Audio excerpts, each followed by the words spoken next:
3, de pé. 1 Pedro, capítulo 5, versículos 1 a 3, porque hoje nós queremos falar sobre os pastores. Falamos domingo passado sobre ovelhas, sobre membros de igreja, e hoje nós queremos falar sobre a função pastoral. 1 Pedro 5, 1 a 3, diz assim a palavra do Senhor.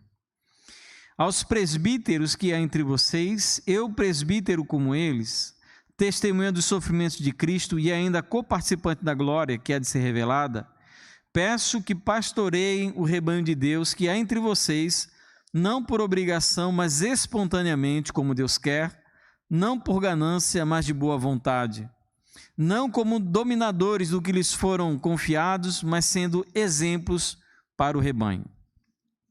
Deus, nós queremos nessa manhã rogar a Ti,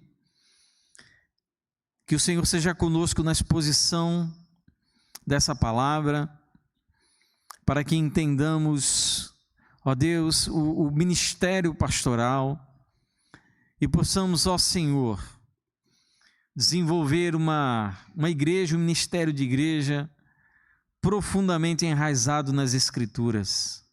Nos abençoa, ó Deus, em nome de Jesus. Amém. Podem sentar.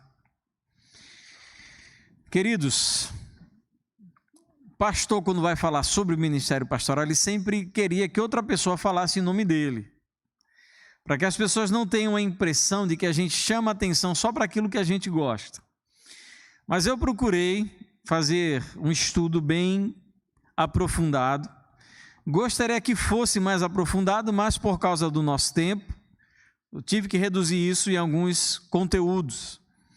Mas muita coisa poderia se falar sobre o ministério pastoral, até porque de todos os ministérios, talvez com exceção do ministério apostólico e profético, como nós encontramos no Antigo e Novo Testamento, principalmente o apostólico no Novo Testamento, o ministério do pastor, ele é muito desenvolvido no Novo Testamento, diferente, por exemplo, do ministério da diaconia. O ministério da diaconia, ele não tem um grande aprofundamento nas páginas do Novo Testamento, já o ministério pastoral tem. Tanto que no Novo Testamento nós temos 3 cartas que foram escritas para pastores. 1 e 2 Timóteo e Tito foram escritos especificamente para tratar sobre o ministério pastoral na igreja em que aqueles irmãos estavam, né? A igreja em Éfeso e em Creta, né? Timóteo e Tito.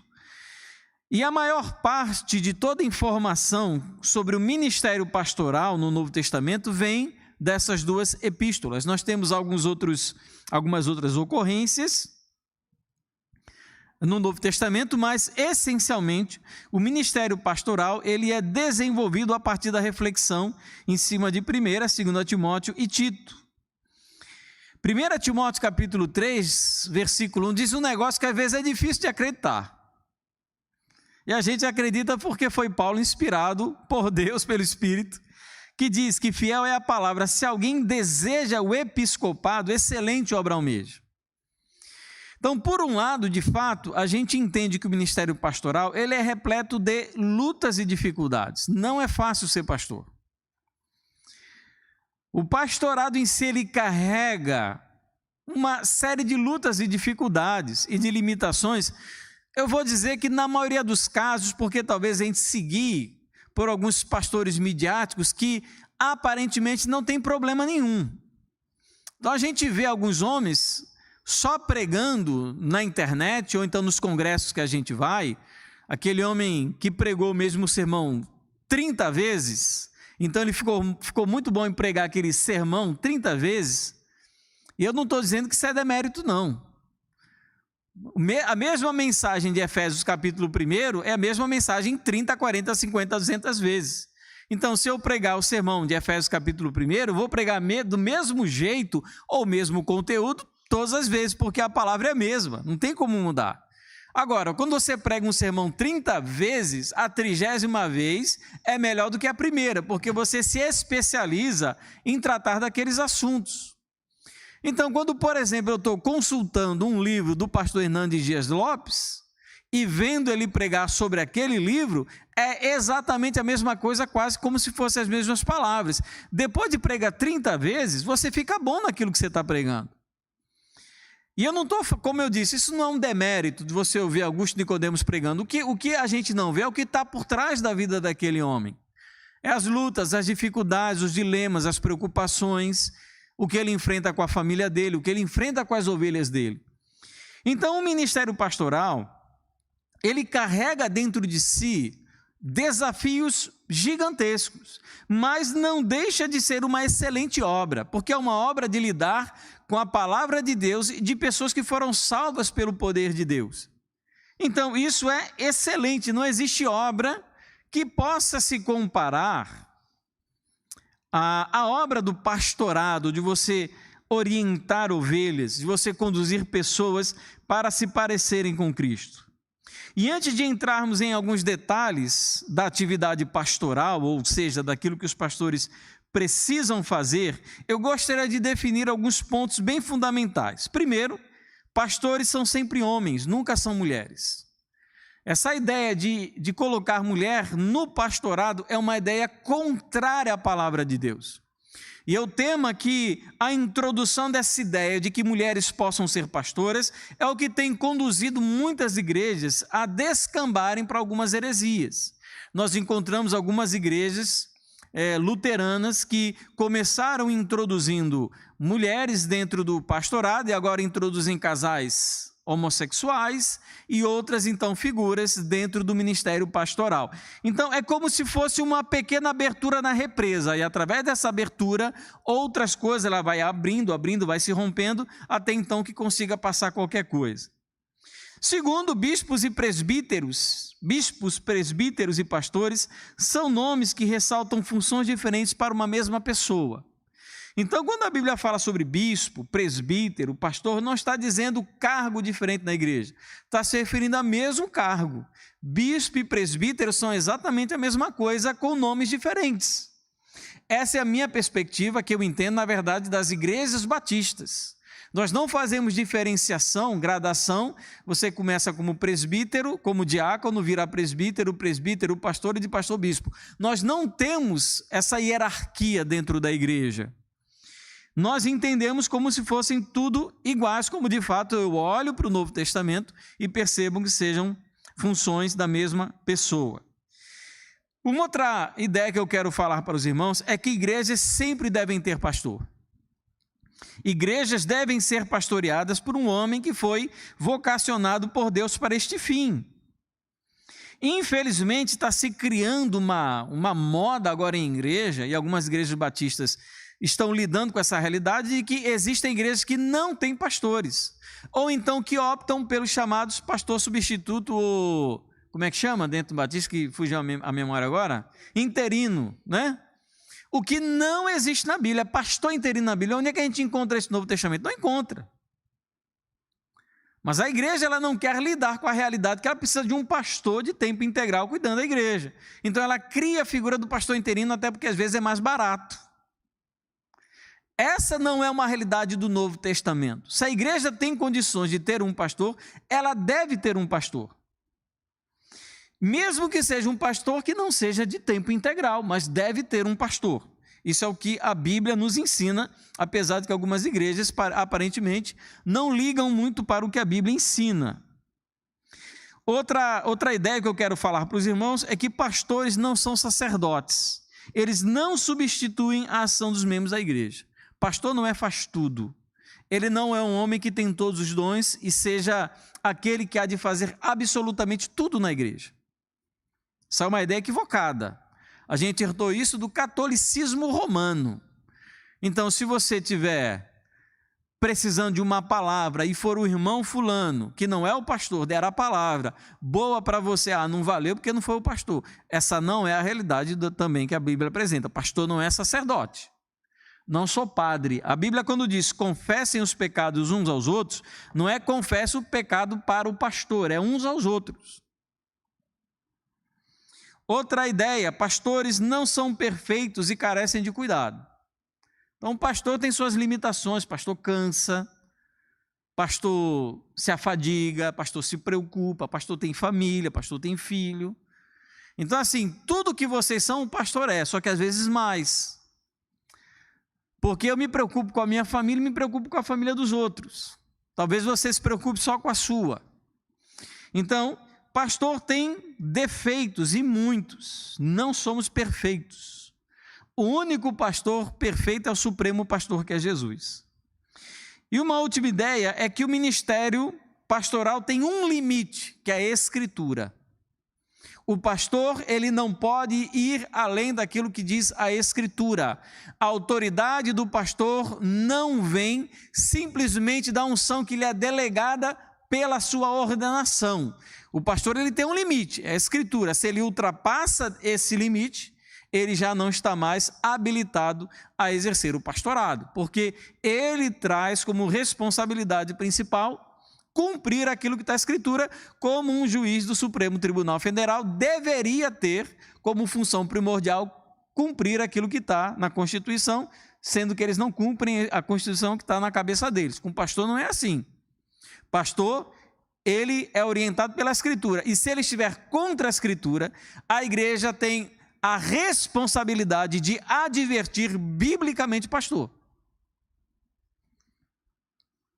Então, queridos, tendo feito esses breves apontamentos, nós podemos então voltar os nossos olhos para o ministério pastoral conforme diz a palavra. Mas eu queria iniciar com uma pergunta. Se você fosse pastor, gostaria de ter uma igreja em que todas as ovelhas fossem como você?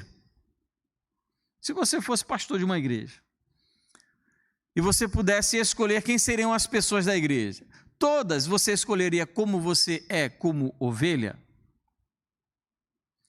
Mas vamos então falar sobre esse texto que nós lemos de 1 Pedro 5, 1 a 3, porque esse texto vai apresentar a relação do pastor e das ovelhas, o que o pastor deve fazer. Esse texto é bem claro, ele diz: pastoreiem. Nesse texto, Paulo pede aos presbíteros para pastorearem a igreja. E ele inclusive diz: pastoreiem o rebanho de Deus, a igreja e a igreja de Deus. Então o pastor, ele está envolvido no trabalho de pastorear aquelas ovelhas que não pertencem a ele, mas são ovelhas que pertencem ao Senhor. E ele faz isso de 4 maneiras, usando essa ilustração e figura do pastor. Ele faz isso conduzindo, protegendo, alimentando e cuidando. É o que o pastor deve fazer com as ovelhas: conduzir, proteger, alimentar e cuidar. Conduzir significa orientar e prover um caminho biblicamente seguro para que as ovelhas conduzam as suas próprias vidas. O pastor não vai viver a vida da ovelha. Ele não vai tomar as decisões pela ovelha. O que ele vai fazer?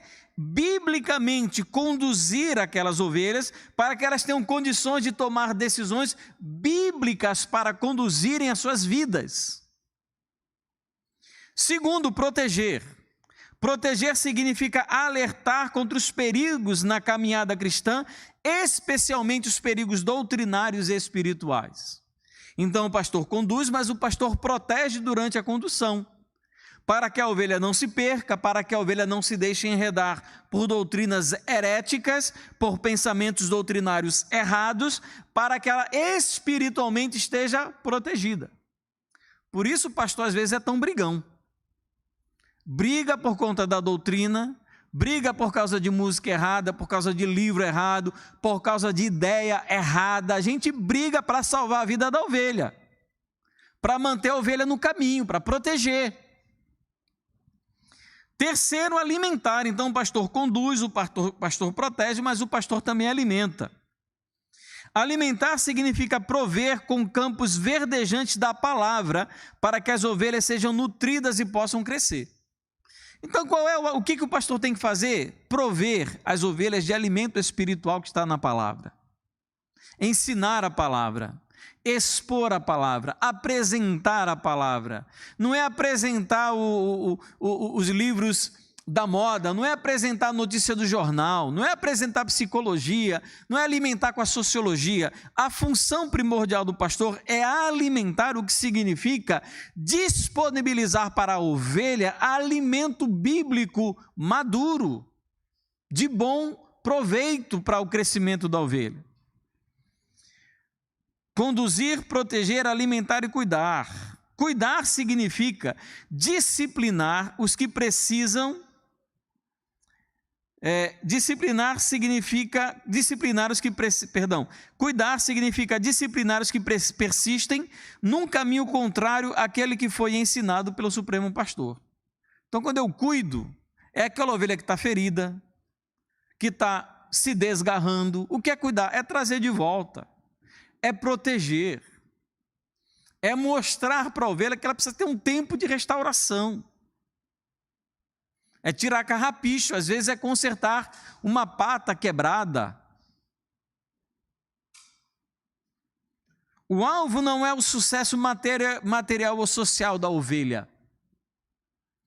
O alvo é que as ovelhas sejam conduzidas ao Supremo Pastor em segurança, para que elas cheguem na glória. Esse é o alvo do pastor. Não é tornar a sua vida mais fácil, nem mais próspera, nem mais rica, nem mais feliz em todos os sentidos, mas é fazer com que as ovelhas cheguem à glória. E ele então, 1 Pedro 5, agora versículos 2 e 3, ele vai falar o sim e o não do ministério pastoral. Ele diz: não pastorei por obrigação, mas espontaneamente. Essa palavra utilizada, traduzida por obrigação, significa aquela pessoa que se submeteu a um trabalho porque foi forçado a se submeter. Como escravo, alguém que não queria estar ali, mas está. Por qualquer razão que seja, ou razão econômica, ou razão social, que ela não está ali por imposição da necessidade. Ela não está ali por imposição das circunstâncias, ela está ali porque ela quer, fez a opção, escolheu. Por isso que Timóteo diz, aquele que aspira ao episcopado, ou seja, aquele que deseja o episcopado. Nós temos aqui um irmão que deseja ser pastor, nosso irmão Israel, aspira ao episcopado, é bom mesmo que ele ouça essa palavra. Não porque está sendo obrigado, mas porque ele fez por livre e espontânea vontade essa escolha de se colocar à disposição da igreja para o pastoreio. Pastor é alguém vocacionado que se apresenta ao serviço. E ele não deve pastorear por ganância, mas de boa vontade. O que conduz o pastor na igreja não é olhar para as ovelhas como fonte de lucro, de enriquecimento. Essa semana eu estava pesquisando e me bateu aquela curiosidade, pesquisar os 10 pastores mais ricos do mundo. Alguns são do Brasil. E eu estou falando de milhões de dólares. Milhões de dólares. Não estou aqui julgando se essas pessoas enriqueceram de maneira correta, justa ou não. Mas o pastor, ele não pode olhar para o rebanho na percepção de que ele terá lucro, de que ele enriquecerá explorando aquela igreja. A ascensão econômica e social não deve ocupar lugar no coração do pastor quando o assunto são as finanças da igreja. Terceiro, não como dominadores, mas como modelo para o rebanho. Não como ditadores, pessoas que gostam de impor a sua vontade sobre os demais, mas como exemplo de vida. Pastores não se impõem pelo medo, manipulação ou tirania, mas eles se mostram como modelos a serem seguidos pelo procedimento que têm na sua vida pessoal. Pastores, eles também, queridos, não são funcionários da igreja, mas referência de vida para cristãos realmente interessados em seguir o Mestre. Isso é o que 1 Pedro nos ensina.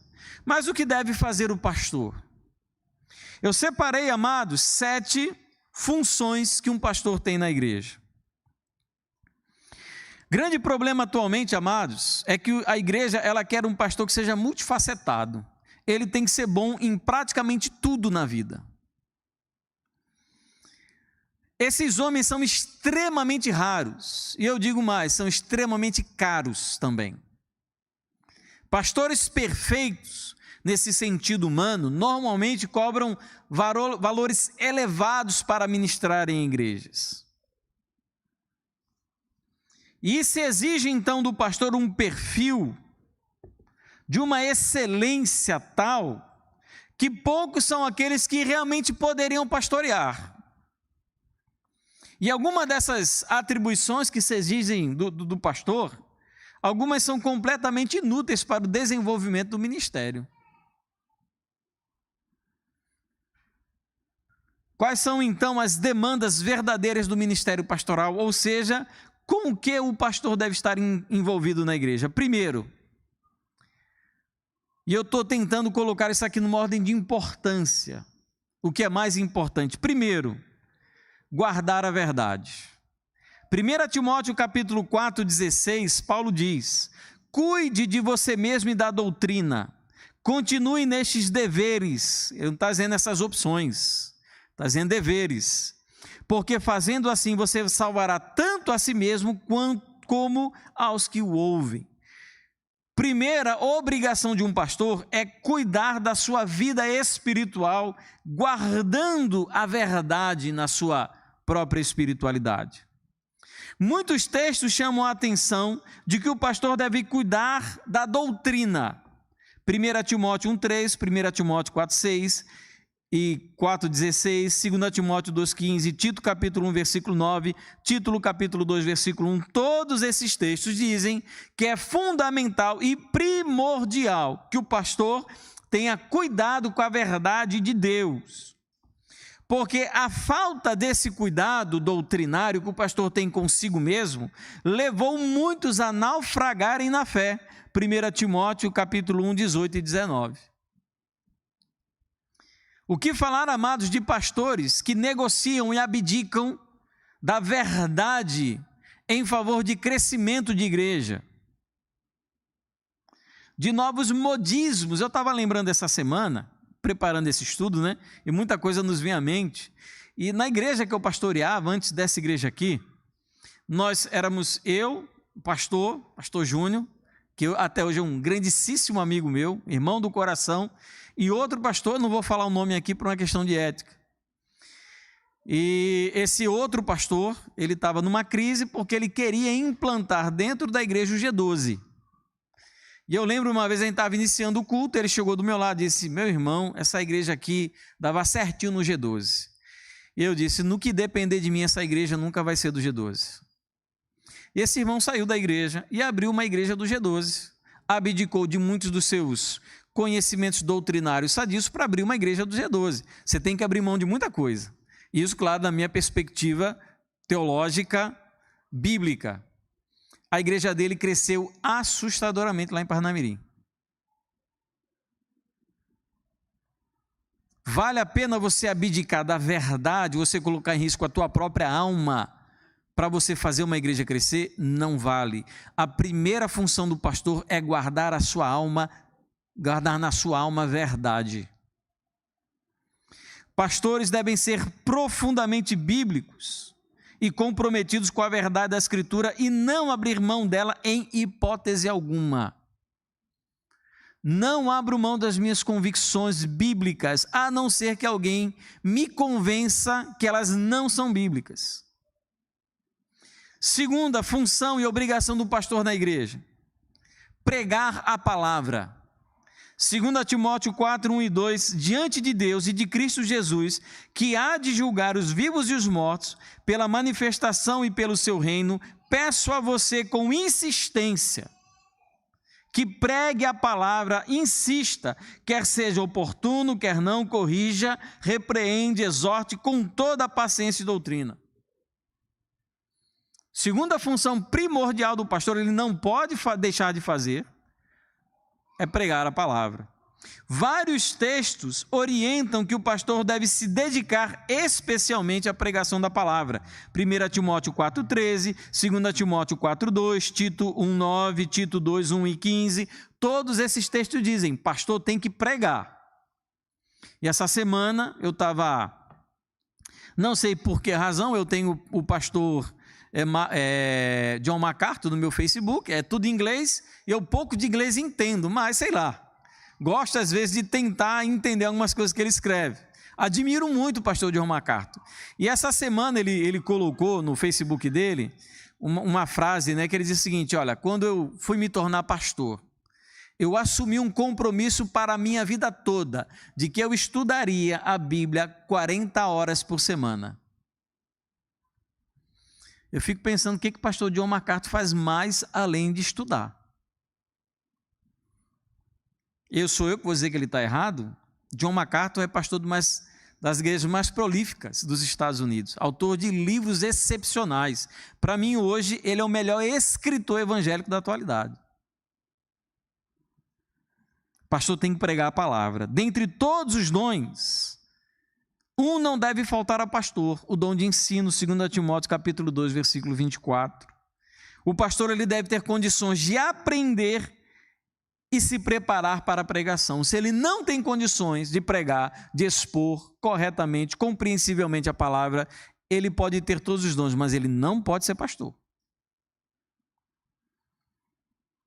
Inclusive, em 1 Timóteo 5,17, aqueles presbíteros, pastores que se dedicam ao ensino, à exposição da palavra, deveriam receber dobrado por isso. Dobrado dinheiro mesmo. É o que diz lá 1 Timóteo 5,17. Isso é tão importante que lá no Antigo Testamento já se reconhecia a deficiência de um povo que não conhece a palavra. Oséias capítulo 4, versículo 6, chama a atenção para o que acontece quando os responsáveis pelo ensino são negligentes. O povo está se perdendo porque lhe falta o conhecimento. Segundo, prega a palavra. Terceira obrigação do pastor: orar pelo rebanho. Efésios capítulo 6, 18. Orem em todo tempo no Espírito, com todo tipo de oração e súplica, e para isto vigiem com toda perseverança e súplica por todos os santos. A oração é um precioso exercício para todos os crentes, ainda mais para os pastores. Em Tiago capítulo 5, 13 a 17, em que Tiago recomenda que se visite enfermos, ele diz que o pastor deve orar pelo enfermo. O zelo com o qual o pastor cuida da ovelha também pode ser visto como ele ora. Hebreus capítulo 13, versículo 17. Isso é tão sério que quando se inicia a igreja em Atos capítulo 6, versículo 4, e começa a haver uma injustiça na separação dos donativos para as viúvas, então levam a questão para os apóstolos. Eles dizem: não é certo que nos afastemos da palavra e da oração para servir as mesas. Nós precisamos nos dedicar à palavra e à oração. Função do pastor é orar pelo seu rebanho, pelas suas ovelhas. Deve lhe ocupar parte boa do tempo. Então, nós já temos aqui um tempo de estudo pessoal, de guardar a palavra, estudo de preparação, de pregação e estudo de oração e tempo de oração. Mas o pastor ele não pode gastar o seu tempo só com isso. Quarto ponto agora, ele precisa liderar pelo exemplo.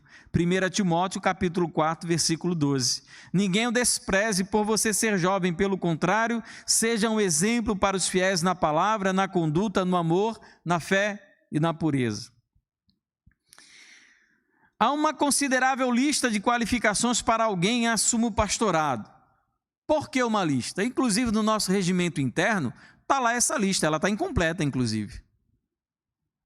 Está incompleta. Na verdade, eu acho que nem precisava ter aquela lista, era só colocar os versículos. Na verdade, nem precisava estar o versículo lá, porque, enfim, a igreja deve se conduzir pela palavra, muito mais do que pelo regimento. Então, vamos escolher um pastor. Espera aí, vamos ler a Bíblia, antes de ler o regimento.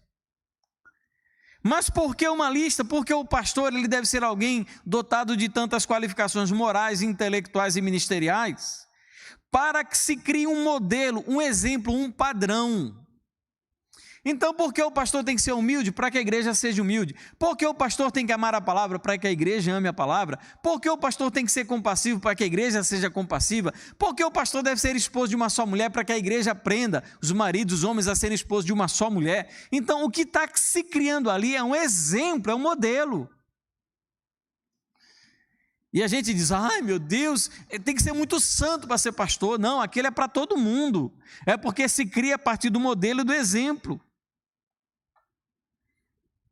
O pastor ele deve ensinar com as suas palavras e com sua vida. Adianta eu falar sobre família e a minha família está completamente destroçada? Pensando em separação, meu filho completamente rebelde? Não adianta eu falar sobre sermos bons trabalhadores para honrar o nome de Cristo e eu ser completamente relapso no meu trabalho?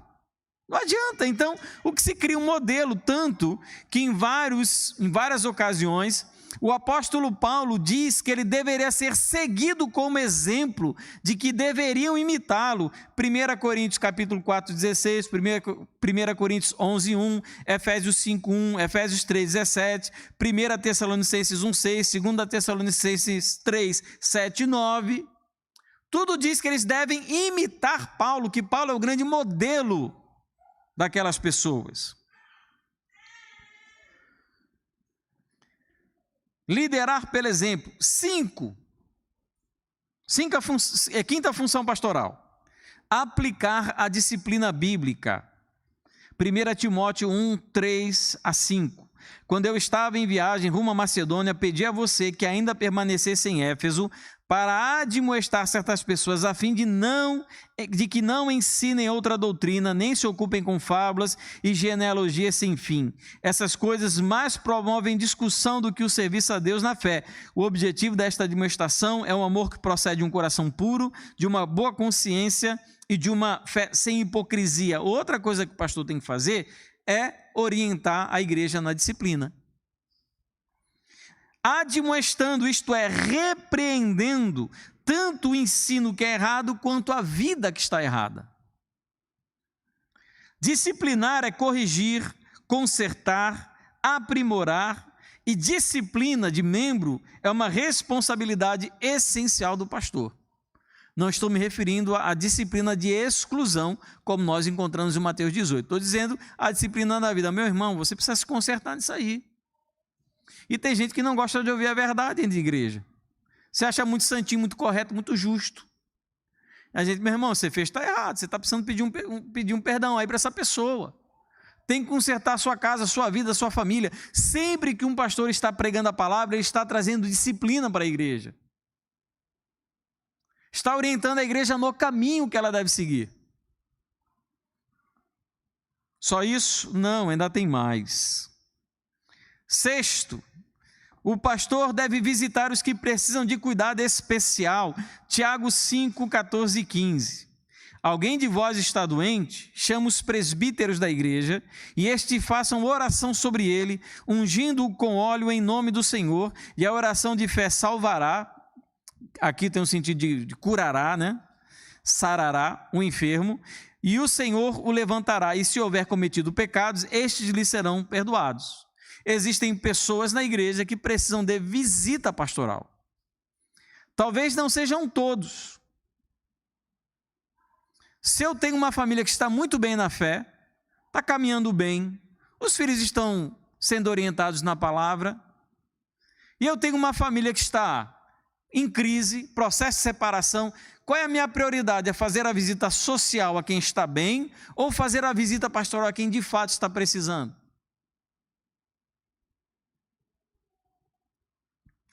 Só olha, existem prioridades. Eu não posso simplesmente deixar de ouvir um chamado de alguém que precisa, porque eu tenho um compromisso social. Desde muito tempo, eu já rejeitei convite de ir para a churrascaria. Tá, irmão Geás, fez o almoço, a janta, nem pude ir, por causa de um compromisso pastoral que eu precisava ir. E eu deixo quantos forem durante toda a minha vida como pastor. Pastor, vai ter um almoço, meu irmão, já tem um compromisso, está marcado, eu não tenho como desmarcar.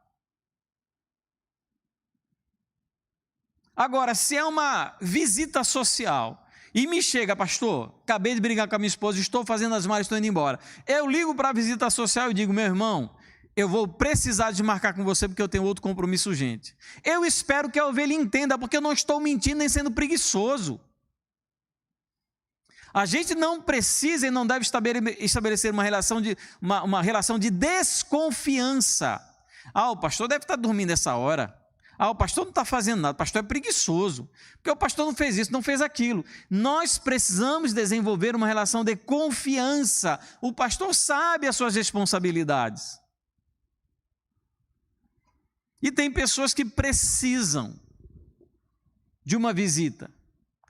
Todos os enfermos, temos vários aqui que ficaram enfermos. E eu tentei, dentro da minha disponibilidade, visitar todos e orar por todos. Isso é obrigação, está aqui dizendo Tiago 5, 14 e 15. Pessoas que estão confusas na fé, famílias que carecem de cuidado especial, de cuidado pastoral. Agora, tem um negócio que pastor nenhum nasce com isso na cabeça. Talvez alguns adquiram durante a vida pastoral, que é adivinhômetro. Não dá, eu não consigo adivinhar o que passa no coração de todo mundo, gente. Eu não sou Jesus, eu queria ser exatamente igual a ele, até nas impressões e nos sentimentos que ele tinha em relação à viúva de Serepta. Entrando na cidade, ele teve aquela percepção de que era o filho de uma viúva. Como é que ele sabia disso? Como é que ele sabia que era Judas que atraía ele? Ele sabia. Eu não sei. Então, às vezes, irmão, você no seu sofrimento, está padecendo, não tem como a gente saber. Até porque tem gente que disfarça muito bem. Quando você chega para o irmão e diz, meu irmão, como é que você está? Está tudo bem. Sendo que não está, eu vou adivinhar. Então, o pastor está aqui para ter esse momento, para lhe ajudar e abençoar no que for preciso. Agora, algumas situações a gente sabe, a gente conhece, a pessoa transparece. Algumas pessoas são muito honestas, são muito sinceras, outros não. Preferem conduzir o casamento na desgraça até a separação. E trazem para a igreja uma vida completamente aparente.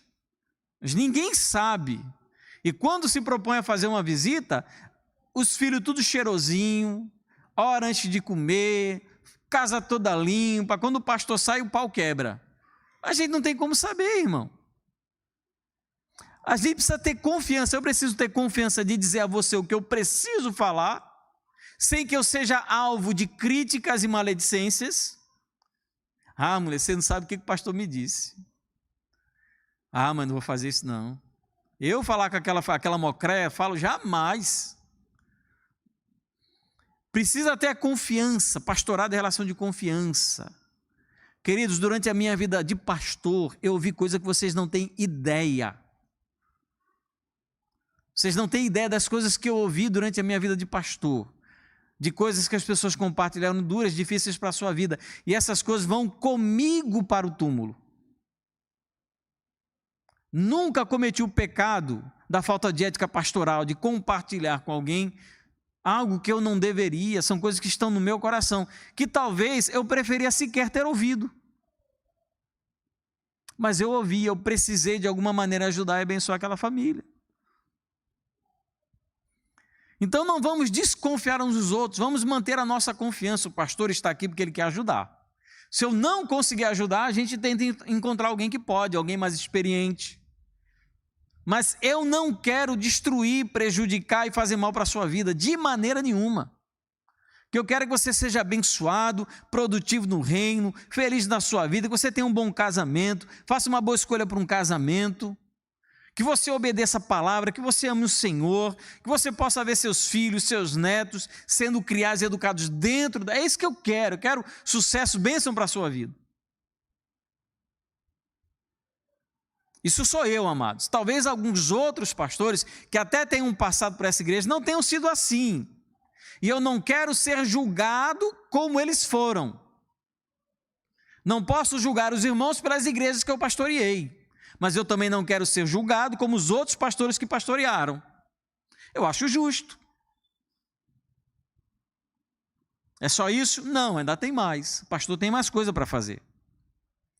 Ele precisa identificar e treinar liderança. 2 Timóteo capítulo 2, versículo 2. E o que você ouviu de mim, na presença de muitas testemunhas, isso mesmo transmita a homens fiéis, idôneos para instruir outros. O que Paulo está dizendo a Timóteo? Olha, você precisa separar pessoas que ajudem você no ministério. Faz parte do ministério pastoral identificar, treinar as pessoas capazes de assumir liderança na igreja local. O pastor, ele precisa estar envolvido nesse processo. Precisa ser ouvido, figura-chave no desenvolvimento local de liderança. Até porque quando a palavra é ensinada, ela acaba separando os que mostram-se mais qualificados para assumirem liderança. Você vê as pessoas que têm compromisso, que colocam em prática, que obedecem, que são sedentas, que se envolvem, essas pessoas se destacam. Então não sou eu que vou criar. O pastor percebe, ele vê, ele identifica, ele investe. São essas 7 funções. Tem bastante, talvez a gente pudesse falar de algumas outras que não sejam tão relevantes para o ministério pastoral. Pudéssemos falar da família do pastor, das qualificações, mas isso daqui acho que é um bom começo para a gente falar sobre o ministério pastoral. E como a igreja então deve tratar o pastor? Tem 2 textos aqui que eu gostaria de compartilhar com os irmãos. 2 textos, dentre outros, que refletem bem o tipo de relação que a igreja deve ter com o seu pastor. Primeiro, Hebreus capítulo 13, versículo 17. Tem 2 palavras aí muito fortes. Eu não sei se você aguenta a pressão, irmão. Se você aguenta a pancada. Obedeçam aos seus líderes e sejam submissos a eles. Pois zelam pela alma de vocês como quem deve prestar contas, que eles possam fazer isto com alegria e não gemendo. Do contrário, isso não trará proveito nenhum para vocês.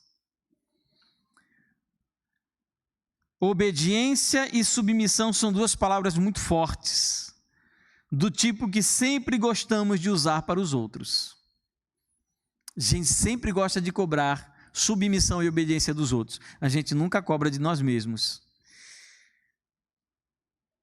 É interessante, o autor de Hebreus, falando sobre os líderes espirituais da igreja, diz, olha, as pessoas devem obedecer e se submeter àquilo que vocês falam. Olha, obediência e submissão, como eu falei, são 2 palavras muito complicadas. Eu acho que a gente precisa diferenciar e ter o cuidado da nossa democracia batista não engolir a autoridade pastoral. A gente tem que vigiar muito para que a democracia batista não seja uma maneira de retirar a autoridade do pastor. Paulo exorta a Timóteo, em 1 Timóteo 4,11 e 1 Timóteo 5,7, a ordenar determinadas coisas. Então, tem coisas que o pastor deve ordenar que sejam feitas. Como isso será contemplado na realidade da igreja, nós precisamos descobrir. Você pode ler 1 Timóteo 4,11 e 5,7, existem algumas coisas que Timóteo ele deve ordenar à igreja. E a igreja deve obedecer e se submeter. E outro texto, lá em 1 Tessalonicenses 5, 12 e 13. Irmãos, pedimos que vocês tenham em grande apreço os que trabalham entre vocês, que os presidem no Senhor e os admoestam. Paulo está falando em relação aos pastores, presbíteros da igreja. Tenham essas pessoas em máxima consideração, com amor, por causa do trabalho que realizam. Vivam em paz uns com os outros. Ter grande apreço e compaixão, com amor. Não é só compaixão, é com amor, por causa do trabalho que eles realizam. Trabalho de pastor não é fácil, amados. É profundamente desafiador. Eu acordo pensando na igreja, eu vou para o trabalho pensando na igreja, eu vou dormir pensando na igreja, pensando na vida dos irmãos, pensando na vida das pessoas que estão sob meu cuidado, porque eu prestarei contas diante do Senhor de cada uma delas.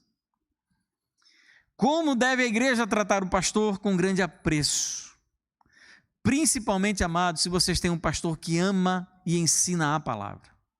Hoje em dia, isso está cada vez mais raro. Não apenas nos meios neopentecostais, mas até nos meios mais tradicionais.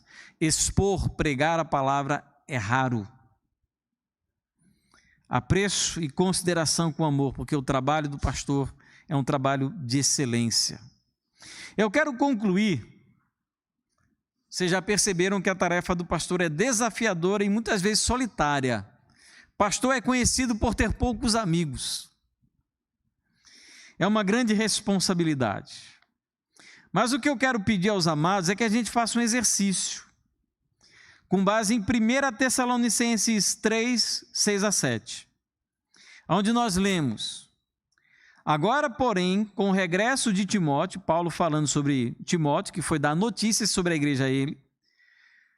Agora, porém, com o regresso de Timóteo, vindo do meio de vocês, trazendo-nos boas notícias a respeito da fé e do amor que vocês têm, e ainda de que sempre guardam grata lembrança de nós, desejando muito nos ver, como, aliás, também nós temos vontade de ver vocês. Sim, irmãos, por isso ficamos animados a respeito de vocês, pela fé que vocês têm, apesar de toda a necessidade e tribulação. Timóteo, ele leva a Paulo boas notícias dos irmãos com respeito à fé e ao amor que eles têm. Se Timóteo fosse pastor da IBN e se dirigisse a Paulo para fazer um relato sobre os crentes dessa igreja, que relato ele daria? O que ele relataria sobre a vida de cada um de nós?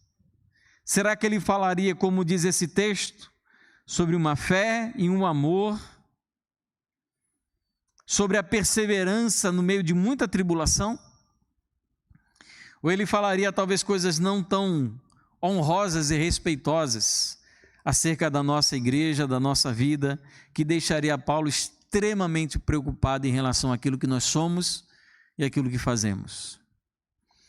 Queridos, é o que a palavra nos ensina acerca do ministério pastoral.